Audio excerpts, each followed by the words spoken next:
오늘 본문에서는 예수님의 제자로 예수님과 함께 했지만 사실은 예수님의 본 모습을 알지 못하여 그들에게 예수님의 제자의 길이란 이런 것이다 하면서 제자도에 대해서 바르게 알려주는 말씀이 오늘 본문 말씀입니다. 오늘 본문의 표면적 내용은 우리가 잘 알고 있습니다. 예수님과 제자 가이사랴 빌립보 지방을 가실 때 자신의 정체성에 대해서 물으셨습니다. 사람들이 나를 누구라 하느냐? 이 질문에 대해 수제자 베드로는 명확하게 주는 그리스도시니이다 라고 했죠. 이것이 이제 마가복음 8장 29절 내용입니다. 마태복음 16장 16절은 주는 그리스도시요 살아계신 하나님의 아들이시니이다 라고 대답했습니다. 대답을 들은 예수님은 베드로를 칭찬합니다. 마태복음 16장 17절 18절에 보면 예수께서 대답하여 이르시되 바요나 시몬아 너희가 복이 있도다. 이를 내게 알게 한 이는 혈육이 아니요 하늘에 계신 내 아버지시니라. 또 내가 내게 이르노니 너는 베드로라. 내가 이 반석 위에 내 교회를 세우리니 음보의 권세가 이기지 못하리라. 너무나 귀한 칭찬입니다. 내가 복이 있다. 또 하나님 아버지가 그것을 알게 해 주었구나. 또 그 신앙 고백의 교회를 세우겠다 라는 내용은 베드로는 그동안 주님을 따르면서 어떤 칭찬을 들었는지 모르지만 지금 이 순간이 가장 극도의 절정의 칭찬을 받았으리라고 생각됩니다. 그러니 베드로는 다른 제자들 앞에서 자신감으로 가득 차 있었죠. 베드로의 신앙 고백을 듣고 예수님은 그때부터 자신의 사역을 공개적으로 알려주기 시작한 것입니다. 본문 31절에 보면 인자가 많은 고난을 받고 장로들과 대제사장들과 서기관들에게 버림받아 죽임을 당하고 사흘 만에 살아나야 할 것을 비로소 그들에게 가르치시되 합니다. 이제 얼마 후에 자신이 버림받고 죽으시고 사흘 만에 살아난다는 것입니다. 베드로가 예수님이 하신 이 말씀을 듣자마자 예수님을 한쪽으로 불러서 그런 말씀 하지 말라고 청했습니다. 32절에 베드로가 예수님을 붙들고 항변하매 또 공동번역에서는 번역하기를 이 말씀을 듣고 베드로는 예수님을 붙들고 그래서는 안 된다고 펄쩍 뛰었다고 합니다. 이해하지 못하는 말씀을 하시는 예수님 앞에서 베드로는 펄쩍 뛴 것입니다. 바로 그 순간이었습니다. 예수님은 제자들이 보는 앞에서 베드로에게 사탄아 내 뒤로 물러가라 꾸짖으셨습니다. 베드로가 지금까지 살아오면서 여러 가지 이름으로 불렀지만 사랑하는 선생님에게 사탄이라는 칭호까지 얻을 줄은 꿈에도 생각 못했을 것입니다. 예수님께서 베드로에게 사탄아 내 뒤로 물러가라는 말씀은 베드로는 물론이고 옆에 있던 다른 제자들에게도 충격을 주었던 것입니다. 예수님은 베드로가 하나님의 계획에 따라서가 아니라 인간적인 관점으로 생각하고 있다고 말씀하셨습니다.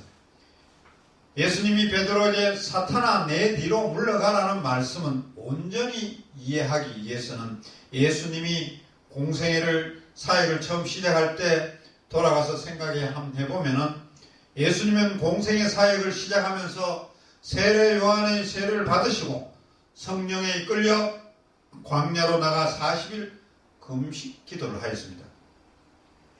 40일 금식 기도가 끝나자 사탄이 시험을 했습니다. 세 가지의 큰 시험이었습니다. 돌이 떡덩이가 되게 하라, 성전 꼭대기에서 뛰어내리라, 또 마귀에게 엎드려 절하라. 한마디로 말하면 십자가를 지지 말고 다른 방법으로 세상 왕관을 차지하라는 그런 유혹입니다. 이런 유혹이 있었다는 거죠. 예수님은 이 세 가지의 시험을 받을 때도 뭐라고 말씀했습니까? 사탄아 물러가라라고 했습니다. 이런 사단의 시험은 사역 초기에만 있었던 것이 아닙니다. 예수님이 십자가의 사역을 완성할 때까지 계속해서 공격을 받으셨다는 거죠.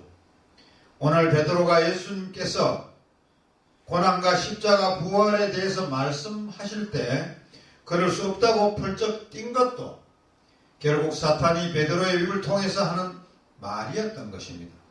그러니 예수님은 가차없이 사탄아 내 뒤로 물러가라 하며 꾸짖는 것입니다. 베드로는 주님의 정체성은 알았지만은 주님의 사역의 본질은 알지 못했기에 전혀 예상하지 못한 충격적인 꾸지럼을 받았던 것입니다. 예수님은 그렇게 베드로에게 한바탕 하신 후에 제자도에 대하여 말씀해 주셨습니다. 본문 34절 35절에 무리와 제자들을 불러 이르시되 누구든지 나를 따라오려거든 자기를 부인하고 자기 십자가를 지고 나를 따를 것이니라. 누구든지 자기 목숨을 구원하고자 하면 잃을 것이요 누구든지 나와 복음을 위하여 자기 목숨을 잃으면 구원하리라 했습니다. 여러분 이 이야기가 이해가 됩니까? 이 말씀은 정말 중요한 말입니다. 신앙생활의 핵심을 말하고 있는 말씀입니다. 신앙생활은 자기를 부인하고 자신의 십자가를 지고 예수님을 따르는 것입니다. 신앙인은 살고자 하면 죽고 예수님과 복음을 위해서 죽으면 구원받는다는 역설적인 말씀입니다. 이 말씀이 역설적이기에 사실 이해하기가 쉽지는 않는 말씀입니다. 하나씩 생각해 보십시다. 우선 첫째, 자신을 부인하고 라는 말을 생각해 보면은 예수님이 말씀하신 자기 부인은 자신의 인격을 부인하거나 또 회의주의자들처럼 모든 것을 부인하라는 것은 아닙니다. 예수님께서 말씀하신 깊은 뜻은 오히려 자기 중심성의 우상과 이기적인 동기에서 자신의 삶을 균형 짓고 방향 지으려는 모든 시도에서 벗어나는 것, 즉 자아 부정을 의미합니다. 쉽게 말하면 자아를 부정하라는 뜻입니다. 자아 부정이란 말은 심리적인 관점에서 모순이 있는 것처럼 이해됩니다. 심리학에서는 상한 인격의 치유는 상실한 자아를 발견하는 것입니다. 상처 입은 사람들의 대부분이 자아 상실로 인한 정서적 혼란으로 고통을 받습니다. 진정한 자유는 상실한 참자아를 발견한 후 그 자아가 억압되거나 체면과 허세에 의해 위장되지 않고 자기 자신으로서 엄연한 주체로서 살아가는 것입니다. 사람들은 자신의 뜻을 숨기거나 포기할 때 다음과 같은 몇 가지 이유가 있습니다. 첫 번째 경우는 어린 시절 엮이는 가정에서 자라서 진정한 자기 자신을 억압하고 숨기면서 자신의 생존을 위해서 다른 사람의 눈치와 다른 사람의 평가에 얽매여 그들이 비위에 맞춰가면서 살아가는 자기 부인의 삶이 있는 것입니다. 두 번째, 경제적 이해득실에서 일시적으로 이득과 처세를 위해 자기 자신과 주장을 숨기고 상대방의 뜻을 따르는 경우입니다. 세 번째는 분명히 자신의 정체성을 갖고 당당히 자기 주장을 표현하고 살아가다 인생의 도상에서 그리스도를 만나 그 안에서 하나님의 뜻을 깨닫고 자신의 주장과 뜻을 포기하고 하나님의 뜻을 받아들이는 것입니다. 예수님이 말씀하신 자기를 부인하라는 것은 세 번째 경우에 속하는 것입니다. 자신의 삶의 계획, 자신의 생애 성취를 위한 분명한 신념과 생각이 있음에도 불구하고 하나님께서 그에게 명령하실 때 자신의 것을 포기하고 하나님 명령에 순종하는 것입니다. 다시 말씀드리면 자기를 부인하는 것은 자신의 신념, 인생관을 절대시 하지 않는 것입니다. 두 번째는 그 다음 자기 십자가를 지고 나를 따를 것이라는 말씀을 생각해 보십시오. 여러분, 이 말씀을 생각할 때는 우리의 생각은 잠시 접어두고 이 말씀을 처음 들었던 제자들의 입장에서 그들이 이 말씀을 들었을 때 어떤 느낌이 들었을까 한번 생각을 해 봅시다. 예수님은 오늘 처음 십자가에 대한 언급을 제자들에게 하셨습니다. 그러니 그들의 생각이 어떠했을까 생각해 보는 게 중요합니다. 유대인들은 로마에 의해 십자가에 못 박힌 동족 유대인을 보고 눈살을 찌푸렸습니다. 십자가형은 로마 시민에게는 행하지 않았습니다. 로마 시민들한테는 형을 가하지 않았다는 것이죠.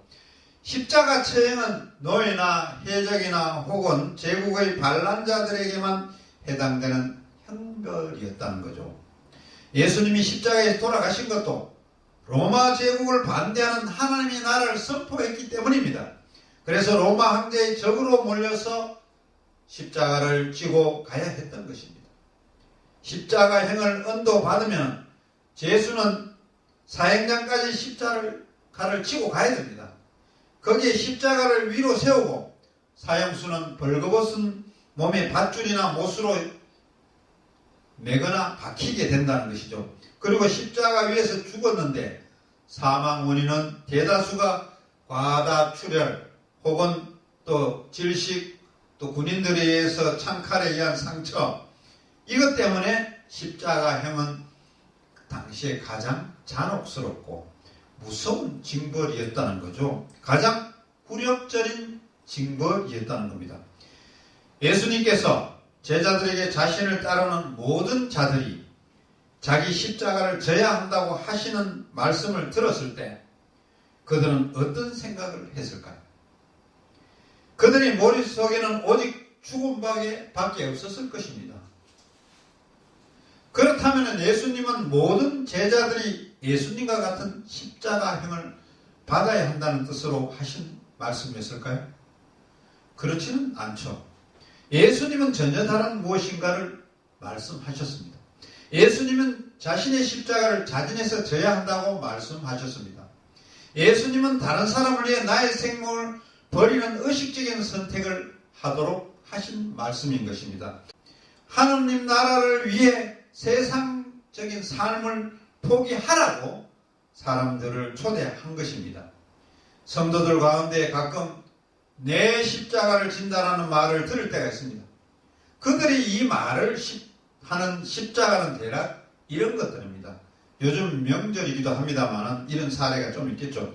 불평 많은 시집 식구, 시어머니, 또 시누이를 십자가로 생각하고 또 아무리 노력해도 만족하지 않는 상사, 윗사람도 십자가로 생각하고 날씨가 흐리고 비가 오면은 몸이 아프고 관절이 쑤셔오는 신체 장애를 십자가라고 생각합니다. 그러나 그런 것은 예수님이 말하는 십자가가 아니라는 것이죠. 예수님이 말씀하신 자기 십자가의 예를 한번 들어볼게요. 4세기 말경의 동방에 텔레마커스라는 전도자가 있었습니다. 그는 세상을 등지고 광야로 나가 은둔 생활을 하고 있었습니다. 은둔 생활을 하던 그가 어느 날 큰 깨달음을 받았습니다. 사람이 없는 광야는 크리스찬의 생활할 장소가 아니라고 생각하게 된 것이죠.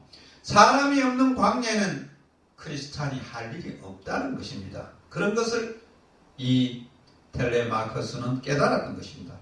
그는 그 자리에서 일어나 글식을 하면서 육지와 바다를 건너 당시 세계의 심장이었던 로마로 왔습니다. 당시 로마는 사실상 기독교 국가였던 것입니다. 당시 로마는 검투가 가장 인기가 있었습니다. 전쟁에서 포로로 잡혀온 사람들을 주말마다 원정 경기장에 불러내어서 검투를 시키는 것입니다. 당연하게 이긴 자는 살아남고 진 자는 죽게 돼 있죠. 칼에 죽게 돼 있죠. 그렇게 될 경우에는 이런 칼싸움에서 시민들은 굉장히 쾌감을 느낀다는 겁니다. 시민들은 만세를 부르고 또 그것을 즐거움으로 삼았다는 것이죠. 검투 경기가 열리는 그날 검투 경기장에 텔레마커스가 나타납니다. 2명의 검투사가 나와서 칼싸움을 시작하려는 순간 텔레마커스가 경기장 안으로 들어가서 칼싸움을 제지했습니다. 경기를 재미있게 보려는데 엉뚱한 사람이 들어와 경기를 말리니 관중들은 저놈을 끌어내라고 소리 지르고 난립니다.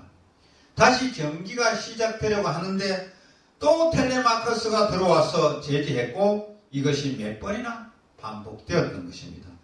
결국 경기의 지휘관이 경기를 진행하는 병사에게 텔레마커스를 죽이라고 명령합니다. 이때 한 사람의 다른 검객이 번쩍이는 칼을 내리쳐서 텔레마커스를 쳤습니다. 솟구쳐 나오는 그의 피가 땅바닥을 적시기 시작했습니다. 관중은 조용해지기 시작했습니다. 그 주말 경기는 정말 이렇게 침울하게 끝이 났다는 것입니다.